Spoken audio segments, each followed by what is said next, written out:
ndanzwa mhere kurera, ndanzwa mwachiti ho, ndikati chii chiri kumbonetsa, chii chiri kuitika. Dedzanai telefriend to telefriend kuti zvatanga Kulia ndizi online. Panapa ndo pachivhitivhiti. Aiwa, zvasiyana nemarevolution ana malala paipe. Baba, kana tichinge tatotanga toda kutanga vanobatwa nenzeve sumudziranai nekoko. Chii chiri kutora nzvimbo, mastreets akatsamwa. Ndadzoka zvekare muri yeZimbabwe, ndiri kunzwa nyaya iri kunzi Trump ari kuwachisa Mnangagwa. Zviri kufamba sei? How? Ko Trump tinongonzwa mastatement ekuti Venezuela is far away from Zimbabwe. Saka inotodzoka tovhunduka kuti what exactly is going on. Ngatimbofambira mastreets tinzwa kuti maarticle acho ari kuti chii. Unozati nyaya dzinoitika. I've come to realize kuti there are certain people wekuti vato offended ukangonzwa kungoti vachita panotaurwa anything bad about Mnangagwa. Avana vakajoina makajoina chisatani rakumana. Inzwa yotsitsa kumana.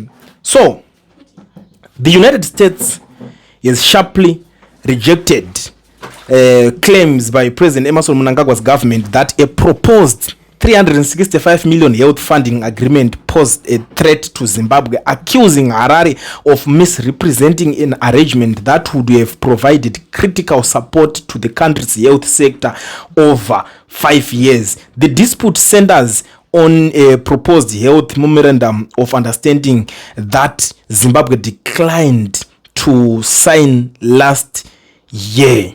Speaking in Parliament, Information Publicity and Broadcasting Service Minister Jemusoda said the government rejected the agreement because it believed the United States wanted access to Zimbabwe's private health data for medical research. Soda told legislators that the government could not approve an agreement whose intentions it considered unclear, and said it would not risk the lives of private Zimbabwean citizens. The United States Embassy in Harare has strongly denied those allegations.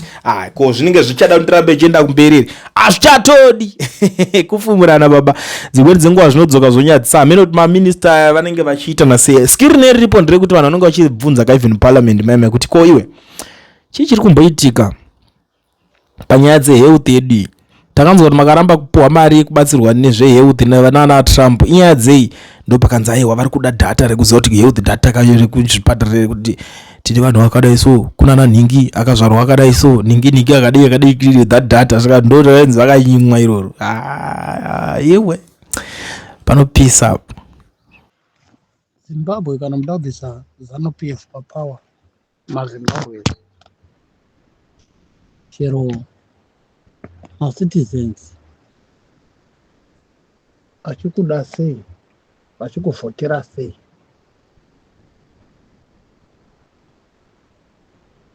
uchidiwa navanhu sei, hamugoni kubvisa ZANU-PF neX.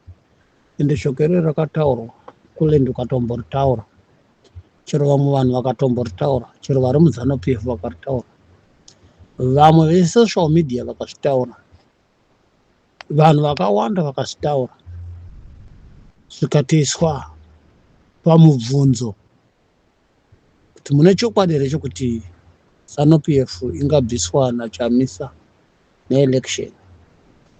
Vamwe vanhu veZANU-PF vakati zviroto, for sure zvava zviri zviroto. Ende izvozvo kana toda kuenda zvinoda kufunga deep down zvakasimba kuti toita sei kana kuti todii kuti tigone vanhu vagone kuleader nyika iyi iri yeopposition. ZANU-PF haibviswi neX. Izvo ndakagara ndakuudzai kubva kare ndichitanga kuya muno mugurupu kule.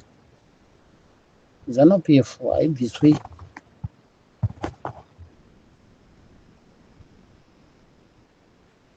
neX demonstration nokuti Mnangagwa vanhu vaya havabvi.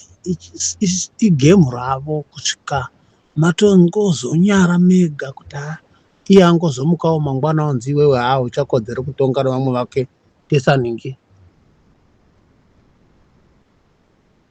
Saka maopinions aya akaiswa aya kunzi imimi munoona sokuti Chiwenga ungagona kutonga nyika here, anga ari chokwadi, asi akaitonga achangosvika mukupinda murufu asina kutonga. Ichazototongwa nomumwe munhu wamusingazivi uri sure kwaMunangagwa, ari kutotsika konzi Munangagwa kuti ende akamirira time yekushayiwa power, ende zvichashaya power nenyaya yekuti munoona kuti mabvisirwo akaitwa Mugabe kwakusina hama kana mwana wake ari kumilitary anoziva information iri paground. Saka chakaisirwa Colin Munangagwa uyoyo kumilitary kuti ave mukuru wokumilitary chii? Masecret information ese anotaurika against president, against leader, anodarika nemari agoni kumujamba. Saka ezi suna achiya paari unotomuka ava ne vanotonga vatomuka vatova nestrategy yekutaura kuti ninge wakati kana kuti vachitova pasapa kana padhina taura kuti ninge ngabvi tiseningi uyu wakuda kuti kuvadzisa, uyu wakuda wakutotitengesa. Ndo secret yakaiswa paya. Saka zviya zvekuti Munangagwa anozobviswa ndachakati anobviswa, angatobviswa nehondo. ZANU-PF inobviswa nehondo sekutaura kwakaitwa. It was early 1994. Izvi vakungotaurwa izvi zvakuzadziswa izvi. Kana vakamhanya sesu takamhanya naTsvangirai vanokuudzai. Tsvangirai akaisa manzo kuti we try by all means, we try by to remove ZANU-PF with the election, but we cannot be removed with the election because these people, they are thugs. And the problem iripo ndeyekuti kulendi kana munhu akasapokota chipuka chinonzi ZANU-PF,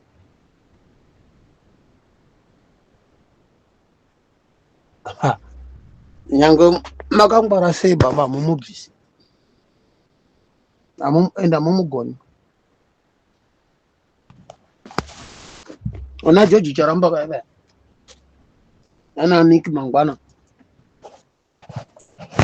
vanototsanzvanyirwa zvavanoona neZANU-PF kudai, ende zvavanoona kuti basa raari kubhadharwa, mari yaari kubhadharwa nebasa raari kushanda hazvina equivalent yefraction yekuti ndozvavanofanira kungobhadharwa. Andikuudza kuti ZANU-PF is 100% right.